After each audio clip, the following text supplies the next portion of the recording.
ಎಲ್ಲರಿಗೂ ನಮಸ್ಕಾರ. ಶೆಕೆ ಶುರುವಾಗಿದೆ. ಇವತ್ತು ಶೆಕೆಗೊಂದು ಕುಚ್ಚಲಕ್ಕಿಯ ಒಂದು ತಂಪನ್ನು ಮಾಡುವಂತಹ ದೋಸೆ, ಅಂದರೆ ಕುಚ್ಚಲಕ್ಕಿಯ ಒಗ್ಗರಣೆ ದೋಸೆ ಬಹಳ ಟೇಸ್ಟಿಯಾಗಿ ಬರ್ತದೆ. ಅದರೊಟ್ಟಿಗೆ ಆರೋಗ್ಯಕ್ಕೆ ಸಹ ಬಹಳ ಉತ್ತಮ. ಹಾಗಾದರೆ ಯಾರೆಲ್ಲ ನನ್ನ ಚಾನಲನ್ನು ನೋಡ್ತಿದ್ದೀರಿ, ಯಾರೆಲ್ಲ ಇನ್ನೂ ಸಬ್ಸ್ಕ್ರೈಬ್ ಮಾಡಿಲ್ಲ, ದಯವಿಟ್ಟು ಸಬ್ಸ್ಕ್ರೈಬ್ ಮಾಡಿ, ಸಪೋರ್ಟ್ ಮಾಡಿ ಅಂತ ಹೇಳುತ್ತಾ ಬನ್ನಿ ಯಾವ ರೀತಿಯಲ್ಲಿ ಈ ಕರಾವಳಿ ಶೈಲಿಯ ಕೆಂಪಕ್ಕಿಯ ಒಗ್ಗರಣೆ ದೋಸೆಯನ್ನು ಮಾಡುವುದೆಂದು. ನಮಸ್ತೆ ಮಿತ್ರರೇ, ಇವತ್ತೊಂದು ಕರಾವಳಿ ಶೈಲಿಯ ಕುಚ್ಚಲಕ್ಕಿಯ ದೋಸೆ. ಸಿಂಪಲ್ ದೋಸೆ, ಏನಿಲ್ಲ ನೋಡಿ. ಇದು ಕುಚ್ಚಲಕ್ಕಿ, ಕೆಂಪು ಕುಚ್ಚಲಕ್ಕಿ. ಇದನ್ನು ನಾನು ರಾತ್ರಿ ನೆನೆ ಹಾಕಿಟ್ಟಿದ್ದೇನೆ. ಒಂದು 8 ಗಂಟೆಗಳ ಕಾಲ ಇದನ್ನು ನೆನೆ ಹಾಕಿಟ್ಟರೆ ಸಾಕಾಗ್ತದೆ. ನೋಡಿ, ಈ ರೀತಿಯಾಗಿ ಸ್ಮೂತ್ ಆಗಿರ್ತದೆ. ಮತ್ತೇನಿಲ್ಲ, ಒಂದು ಸ್ವಲ್ಪ ತೆಂಗಿನ ತುರಿ ಬೇಕು, ಒಂದು 25 ಗ್ರಾಮ್ಸ್ನಷ್ಟು, ಅಥವಾ ಒಂದು 1/4 ಗಡಿಯಷ್ಟು. ಗಡಿ ಹೇಳಿದರೆ ಒಂದು ತೆಂಗಿನಕಾಯಿ ಅರ್ಧಕ್ಕೆ ಅರ್ಧ ಗಡಿ ಹೇಳ್ತಾರೆ. ಅರ್ಧ ಗಡಿ ಇದ್ದು ಸ್ವಲ್ಪ ಅರ್ಧ ಸಾಕು. ಮತ್ತು ಒಂದು ಲೋಟ, ಇದರಲ್ಲಿ 1 ಲೋಟ ಕೆಂಪಕ್ಕಿ ತೆಗೆದುಕೊಂಡಿದ್ದೇನೆ. ಅದಕ್ಕೆ ಒಂದು 25 ಗ್ರಾಮ್ಸ್ನಷ್ಟು ತೆಂಗಿನ ತುರಿ, ಆದರೆ ಒಂದು ಕೆಂಪು ಮೆಣಸು, ಅದು ಸಹ ಬ್ಯಾಡಗಿ ಮೆಣಸು, ಖಾರ ಇಲ್ಲದ್ದು, ಸ್ವಲ್ಪ ಕರಿಬೇವಿನ ಸೊಪ್ಪು, 1 ಚಮಚದಷ್ಟು ಈ ಒಂದು ಸಾಸಿವೆ. ಈಗ ಮೊದಲಿಗೆ ನಾವೇನು ಮಾಡೋದು ಹೇಳಿದರೆ, ಈ ತೆಂಗಿನ ತುರಿ ಮತ್ತು ಈ ಮೆಣಸು ಇದನ್ನು ಮಾತ್ರ ಒಂದು ಗ್ರೈಂಡರಿಗೆ ಹಾಕಿ, ಇದನ್ನು ನೀರು ಹಾಕಿ, ಸ್ವಲ್ಪ ಉಪ್ಪು ಸಹ ಹಾಕೊಳ್ತೇನೆ ಅದರೊಟ್ಟಿಗೆ ಹಾಕ್ಕೊಂಡು, ನಾವು ಒಂದು ರುಚಿಗೆ ತಕ್ಕಷ್ಟು ಉಪ್ಪು ಹಾಕಿ, ನೀರನ್ನು ಹಾಕಿ ನಾನು ಇದನ್ನು ಗ್ರೈಂಡ್ ಮಾಡಿ ತರ್ತೇನೆ. ನೋಡಿ, ಈ ರೀತಿಯಾಗಿ ಚಟ್ನಿ ಥರದಲ್ಲಿ ಬಂತು. ಚಟ್ನಿ ಅಲ್ಲ ಇದು. ಈಗ ಇದಕ್ಕೆ ಇದನ್ನೊಂದು ಬೌಲಿಗೆ ಶಿಫ್ಟ್ ಮಾಡ್ತೇನೆ. ಈಗ ಇದೇ ಇದರಲ್ಲಿ ನಾವು, ಅಥವಾ ದೊಡ್ಡ ಮಿಕ್ಸಿಯಲ್ಲಿ ಸಹ ಹಾಕ್ಕೊಳ್ಬೋದು. ನಾನು 2 ಬಾರಿಯಲ್ಲಿ ಇದರಲ್ಲೇ ಅದೇ ಮಿಕ್ಸಿ ಯೂಸ್ ಆಗಲಿ ಹೇಳಿ ಇದರಲ್ಲಿ ಇದನ್ನು ಚೂರು ಉಪ್ಪನ್ನು ಹಾಕ್ಕೊಂಡು, ಸ್ವಲ್ಪ ನೀರು, ಇದಕ್ಕೆ ನಾನೊಂದು 1/4 ಲೋಟದಷ್ಟು ನೀರು ಹಾಕಿದ್ದೆ. ಈ ಲೋಟದಲ್ಲಿ, ಇದರಲ್ಲಿ ಸ್ವಲ್ಪ 1/4 ಲೋಟದ ನೀರು ಹಾಕ್ಕೊಂಡು ಒಂದು ಒಳ್ಳೆ ಫೈನಾಗಿ ಗ್ರೈಂಡ್ ಮಾಡಿ ತರ್ತೇನೆ. ವೀಕ್ಷಕರೇ, ಇಲ್ಲಿ ನೋಡಿ, ಈ ರೀತಿ ಬಂತು ನೋಡಿ. ಇಷ್ಟು ಇದನ್ನೀಗ ಇದಕ್ಕೆ ಶಿಫ್ಟ್ ಮಾಡ್ತಿದ್ದೇನೆ. ಬೇಕಿದ್ರೆ ನೀವು ಒಂದೇ ದೊಡ್ಡ ಮಿಕ್ಸಿಯಲ್ಲಿ ಮಾಡ್ಬೋದು. ನಾನು ಅದೇ ಚಟ್ನಿಯ ಇದರಲ್ಲಿ ಮಾಡಲಿಕ್ಕೆ ಸುಲಭ ಆಗ್ತದೆ ಅಂತ, ಅಥವಾ ವೆಟ್ ಗ್ರೈಂಡ್ರಲ್ಲಿ ಸಹ ಮಾಡ್ಬೋದು. ಸೊ ಇದನ್ನೆಲ್ಲ ತೆಗೆದು ಇನ್ನೊಂದರಲ್ಲಿ ಇನ್ನೂ ಸ್ವಲ್ಪ ಉಂಟು, ಇದನ್ನು ಸಹ ಹಾಕ್ಕೊಂಡು ಇನ್ನೊಮ್ಮೆ ಸ್ವಲ್ಪ ನೀರು ಹಾಕಿ ಗ್ರೈಂಡ್ ಮಾಡಿ ತರ್ತೇನೆ. 2ನೇ ಬಾರಿ ಮಾಡಿದ್ದು ಸಹ ನೋಡಿ ಆಯಿತು. ಇದನ್ನು ಸಹ ಮಿಕ್ಸ್ ಮಾಡಿಕೊಳ್ಳೋಣ. ಎಲ್ಲವನ್ನು ಇದರಲ್ಲಿ ಮಿಕ್ಸ್ ಮಾಡುವಾಗ, ಇದು ಮಿಕ್ಸ್ ಆಗ್ತಾ ಇರುವಾಗ, ಇಲ್ಲಿ ಒಂದು ಗ್ಯಾಸ್ನಲ್ಲಿ ಒಂದು ಬಾಣಲೆಯನ್ನು ಇಟ್ಕೊಂಡಿದ್ದೇನೆ. ಬಾಣಲೆ ಬಿಸಿ ಆಗುವಾಗ ಅದಕ್ಕೆ ಒಂದು ಸ್ವಲ್ಪ ಎಣ್ಣೆ ಹಾಕ್ಕೊಳ್ಳಿ. ಅದು ಚೂರು ಬಿಸಿ ಆಗುವಾಗ ಇದನ್ನು ಇಲ್ಲಿ ಕಲಡಿಸ್ಕೊಳ್ಳೋಣ.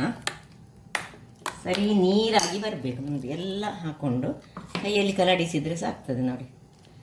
ಅದಕ್ಕೆ ಚೂರೀಗ ಹುಳಿಯ ನೀರನ್ನು ಸಹ ಹಾಕ್ಕೊಳ್ಳಿಕ್ಕೆ ಉಂಟು. ತುಂಬ ದಪ್ಪಲ್ಲ, ತುಂಬ ನೀರಲ್ಲ, ಅದಾದಲ್ಲಿ ಇದನ್ನು ನಾವು ಈ ಉದ್ದಿನ ದೋಸೆ ಮಾಡ್ತೀವಿ ನೋಡಿ, ಅದೇ ರೀತಿಯಲ್ಲಿ ನಾವು ಇದರದ್ದು ಬ್ಯಾಟರಿ ಇರಬೇಕು ನೋಡಿ. ಚೂರು ದಪ್ಪ ಆಯಿತು, ಸ್ವಲ್ಪ ನೀರು ಹಾಕೊಳ್ಳೋಣ. ಇನ್ನು ಇದಕ್ಕೆ ಸ್ವಲ್ಪ ನಾನು ಹುಳಿ ನಾವು ಆಗ ಇದು ಮಾಡುವಾಗಲೇ ಹಾಕ್ಕೊಳ್ಬೋದು. ಹುಳಿಯನ್ನು ಇದರಲ್ಲಿ ನೆನೆಸಿಟ್ಟಿದ್ದೇನೆ ಬಿಸಿ ನೀರಿನಲ್ಲಿ ಚೂರು, ಅಥವಾ ಈ ತೆಂಗಿನಕಾಯಿಯನ್ನು ಗ್ರೈಂಡ್ ಮಾಡುವಾಗಲೇ ಸಣ್ಣ ತುಂಡು ಹುಳಿ ಹಾಕಿದರೆ ಆಯಿತು. ಸ್ವಲ್ಪ ಹುಳಿಯ ನೀರು. ಈಗ ಕರೆಕ್ಟಾದ ಹದ ಬಂದು ನಾನು ತೋರಿಸ್ತೇನೆ ಯಾವ ರೀತಿ ಹದ ಬೇಕಂತ ನೋಡಿ.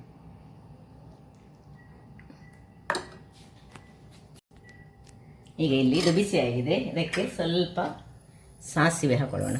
1 ಚಮಚದಷ್ಟು ಸಾಸಿವೆ ಮತ್ತು ಕರಿಬೇವಿನ ಸೊಪ್ಪು ಸ್ವಲ್ಪ ಚೂರು ಮಾಡಿ ಹಾಕೊಳ್ಳೋಣ.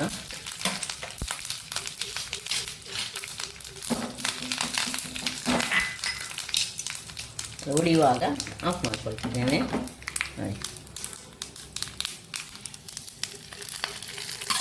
ಇದಕ್ಕೆ ಹಾಕೊಳ್ಳಿ. ಇದಕ್ಕೆ ಈ ಒಂದು ದೋಸೆಗೆ ಚಟ್ನಿ ಅಗತ್ಯವೇ ಇಲ್ಲ. ಈ ಒಂದು ಸಮ್ಮರ್ ಸೀಸನ್ನಲ್ಲಿ ಇಂತಹ ಒಂದು ಕುಚ್ಚಲಕ್ಕಿ ತಂಪನ್ನು ನೀಡುವಂತಹದ್ದು ದೇಹಕ್ಕೆ. ಈ ರೀತಿ ಮಾಡಿ ತಿಂದರೆ ಬಹಳ ಉತ್ತಮ. ಇನ್ನೀಗ ಹಿಟ್ಟು ರೆಡಿ ಆಯಿತು. ದೋಸೆ ಕಾವಲಿಟ್ಕೊಳ್ಳೋಣ. ಕಾವಲಿಟ್ಟಿದ್ದೇನೆ, ಬಿಸಿ ಮಾಡೋಣ. ಕಾವಲಿ ಬಿಸಿ ಆಗುವಾಗ ಕಾವಲಿ ಬಿಸಿ ಆಯಿತು ನೋಡಿ. ಹಿಟ್ಟು ನಿಮಗೆ ಗೊತ್ತಾಗ್ಬೋದು ನೋಡಿ, ತೆಳು ಮಾಡಬೇಡಿ. ಈಗ ಸೀದಾ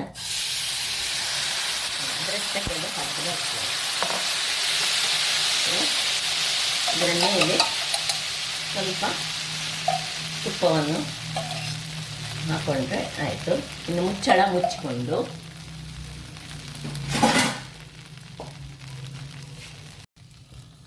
ಬೇಯಿಸ್ಕೊಳ್ಳೋಣ. ವೀಕ್ಷಕರೇ, ಇಲ್ಲಿ ನೋಡಿ, ಇದು ಬೆಂದಿತ್ತು. ಈಗ ಇದನ್ನು ಅಡಿಮೇಲೆ ಮಾಡ್ಕೊಳ್ಳೋಣ, ಅಂದರೆ ಫ್ಲಿಪ್ ಮಾಡ್ಕೊಳ್ಳೋಣ. ನೋಡಿ, ಇಲ್ಲಿ ನೋಡಿ, ನಾನು ಇನ್ನೊಂದು ಇದರಲ್ಲಿ ಕಬ್ಬಿಣದ ಕಾವಲಿ ಇಟ್ಕೊಂಡದ್ದು ಅದು ಸಹ ರೆಡಿ ಆಯಿತು. ಇಲ್ಲಿ ಇದನ್ನು ಅಡಿಮೇಲೆ ಮಾಡೋಣ. ಇದು ಸಹ ಹಾಗೆ, ಇದು ಕಬ್ಬಿಣದ ಕಾವಲಿ ತುಂಬ ಟೇಸ್ಟಿಯಾಗಿ ಬರ್ತದೆ. ಸೊ ಇದಾಯಿತು. ಈಗ ಇದು ಸ್ವಲ್ಪ ಹೊತ್ತಾಯಿತು. ಸೊ ಇದನ್ನು ಈಗ ತೆಗೆದುಕೊಳ್ತೇನೆ, ಕಬ್ಬಿಣದ ಕಾವಲಿದ್ದನ್ನು. ಇದಾಯಿತು ನೋಡಿ, ಇದು ಸಹ ರೆಡಿ ಆಯಿತು. ಸೊ ಬಹಳ ರುಚಿಕರವಾದ ಹಾಗೂ ಆರೋಗ್ಯಭರಿತವಾದ ಸಮ್ಮರ್ ಸೀಸನ್ಗೆ ಹೇಳಿ ಮಾಡಿಸಿದಂತಹ ಒಂದು ನೋಡಿ, ಹೋಲ್ಸ್ ಸಮೇತ ಬರ್ತದೆ ಇದರಲ್ಲಿ. ಕಬ್ಬಿಣದ ಕಾವಲಿಯಲ್ಲಿ ಮಾಡಿದ ಮಾತ್ರ ಇನ್ನೂ ಸಹ ಟೇಸ್ಟಿಯಾಗಿ ಬರುವಂತಹದ್ದು. ಇದನ್ನು ಬೆಣ್ಣೆಯೊಟ್ಟಿಗೆ ತಿಂದರೆ ಆಯಿತು. ಮತ್ತು ಏನಿದಕ್ಕೆ ಬೇಡ, ಚಟ್ನಿಯೇ ಬೇಡ, ಯಾಕಂದರೆ ಚಟ್ನಿ ಆಲ್ರೆಡಿ ಅದರಲ್ಲಿ ಉಂಟು. ಸೊ ನಾನು ಇದನ್ನು ಬೆಣ್ಣೆಯೊಟ್ಟಿಗೆ ಸರ್ವ್ ಮಾಡ್ತಿದ್ದೇನೆ. ನೋಡಿದ್ರಲ್ಲ ವೀಕ್ಷಕರೇ, ಬಹಳ ಒಂದು ಆರೋಗ್ಯಭರಿತವಾದ ಹಾಗೂ ರುಚಿಕರವಾದ ಸಮ್ಮರ್ ಸೀಸನ್ಗೆ ಹೇಳಿ ಮಾಡಿಸಿದಂತಹ ಕುಚ್ಚಲಕ್ಕಿಯ ಮಸಾಲ ದೋಸೆ ಅಂತ ಹೇಳ್ಬೋದು. ಇದಕ್ಕೆ ಒಗ್ಗರಣೆ ಕೊಟ್ಟು ಮಾಡುವಂತಹದ್ದು. ಹಾಗಾದರೆ ನನ್ನ ಈ ಕುಕಿಂಗ್ ಚಾನಲ್ ನಿಮಗೆ ಇಷ್ಟ ಆದರೆ ಬೋಳೂರು ಸುವರ್ಣ ಚಾನಲನ್ನು ಲೈಕ್ ಮಾಡಿ, ಶೇರ್ ಮಾಡಿ ಹಾಗೂ ಸಬ್ಸ್ಕ್ರೈಬ್ ಮಾಡಿ. ಹಾಗೂ ನನ್ನ ಇನ್ಸ್ಟಾಗ್ರಾಮ್ ಪೇಜನ್ನು ಫಾಲೋ ಮಾಡಿ. ಧನ್ಯವಾದಗಳು.